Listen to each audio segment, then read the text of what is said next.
बच्चों नमस्कार। अभी तक हमने पढ़ा था कि अवतल दर्पण से प्रतिबिंब कैसे बनते हैं। अवतल दर्पण में वस्तु विभिन्न स्थितियों पर होती है तो उनके प्रतिबिंब कैसे बनते हैं, उनका साइज़ क्या होता है, ठीक है, वो उल्टे होते हैं कि सीधे होते हैं। आज हम पढ़ेंगे कि उत्तल दर्पण द्वारा प्रतिबिंब कैसे बनाए जाते हैं। तो उत्तल दर्पण की दो स्थितियाँ होती हैं। अब चित्र में देखते हैं, ये हमारा उत्तल दर्पण है। उत्तल दर्पण की पहचान अंदर की तरफ पॉलिश होती है दबे हुए भाग में, और बाहर उभरा हुआ जो भाग होता है, ये उभरा हुआ भाग है, इस भाग में परावर्तन होता है। दूसरी बात है, उत्तल दर्पण देखो, अगर हम गोला बनाएंगे तो इस तरीके से गोला बनेगा, ठीक है ना। तो ये वाला भाग पॉलिश किया हुआ होता है।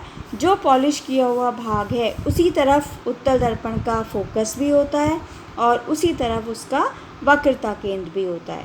भाई हम गोला बनाएंगे तो गोला ऐसे ही तो बनेगा, इधर की तरफ नहीं बनेगा गोला। तो यहाँ की तरफ जहाँ पर गोला बन रहा है उधर ही की तरफ उत्तल दर्पण में पॉलिश की हुई है हमारी, तो यहीं पर उसका वक्रता केंद्र और यहीं पर फोकस होता है। तो हमें ये बातें ध्यान रखनी है। अब दो स्थितियाँ कौन कौन सी हैं उत्तल दर्पण की। पहली स्थिति तो है जब वस्तु अनंत पर रखी हो। अनंत मीन्स दर्पण से बहुत दूर। तो ये वाली जो स्थिति है ये है अनंत की तरफ।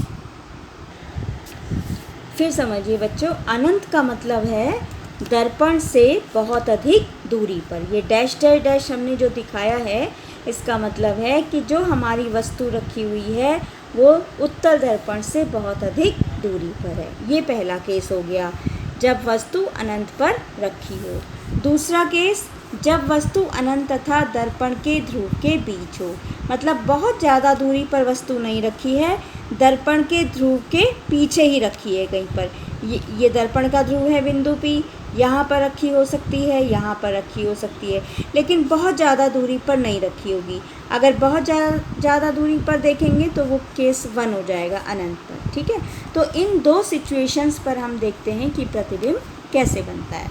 तो हम स्टार्ट करते हैं कि पहला केस लेते हैं जब वस्तु अनंत पर रखी हो। ये उत्तल दर्पण है, उत्तल दर्पण का ध्रुव P, उत्तल दर्पण का फोकस, उत्तल दर्पण का वक्रता केंद्र, और ये हमारा मुख्य अक्ष है। बच्चों जब भी हम किरण आरेख खींचेंगे, सबसे पहले हमने दर्पण बनाया, उसके बाद हम ये मुख्य अक्ष खींचेंगे। मुख्य अक्ष पर बिंदु P दिखाएंगे, F दिखाएंगे, C दिखाएंगे। अब हमने ये वस्तु दिखाई है। वस्तु दिखाने के लिए ये ध्यान रखना है, ये जो एरो है, ये एरो वस्तु के सिर को रिप्रेजेंट करता है। इससे हमें पता चलता है कि वस्तु हमारी सीधी रखी है। कैसी रखी है? सीधी रखी है। ये सिर हैं वस्तु के, ये पैर हैं, ऐसे समझो, और वस्तु हमारी सीधी रखी है। अगर नीचे है एरो कहीं पर, तो अगर सपोज़ ये है इस तरीके से है तो वस्तु हमारी उल्टी रखी होगी, ठीक है। अब ये वस्तु रखी है अनंत पर, वस्तु का हेड ऊपर की, एरो ऊपर की तरफ है, इसका मतलब वस्तु सीधी रखी हुई है। हमने पहली किरण निकाली। अब आप बताइए कौन सी किरण है? ये हमारा मुख्य अक्ष है और ये रेखा मुख्य अक्ष के समांतर है।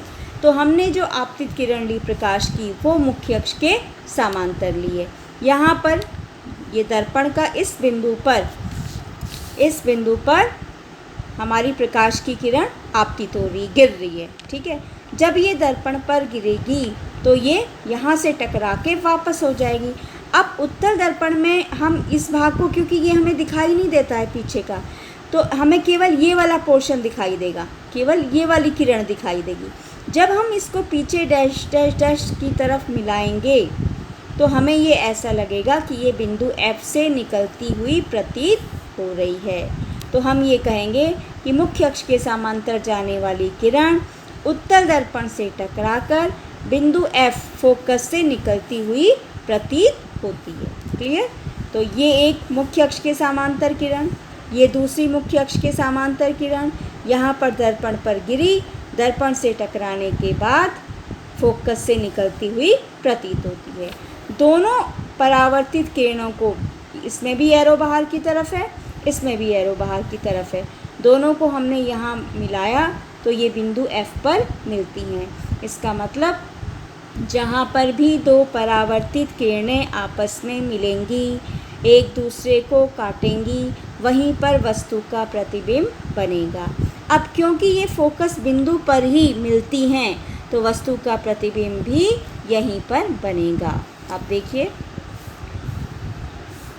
प्रतिबिंब फोकस F पर दर्पण के पीछे बनता है। ये दर्पण है, ये दर्पण के पीछे की तरफ बन रहा है।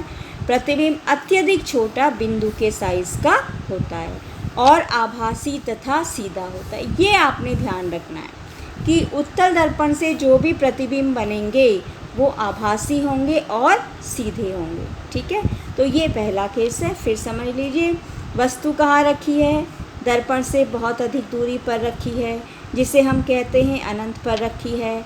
हमने मुख्य अक्ष के समांतर किरणें ली जो दर्पण पर पड़ी। दर्पण से टकराने के बाद कहाँ से निकल रही हैं? दोनों बिंदु F से। उनकी परावर्तित किरणें इधर तो नहीं मिलेंगी, दर्पण के आगे तो कहीं नहीं मिलेंगी, लेकिन दर्पण के पीछे बिंदु F पर मिलती हैं, तो यहीं पर प्रतिबिंब बनेगा।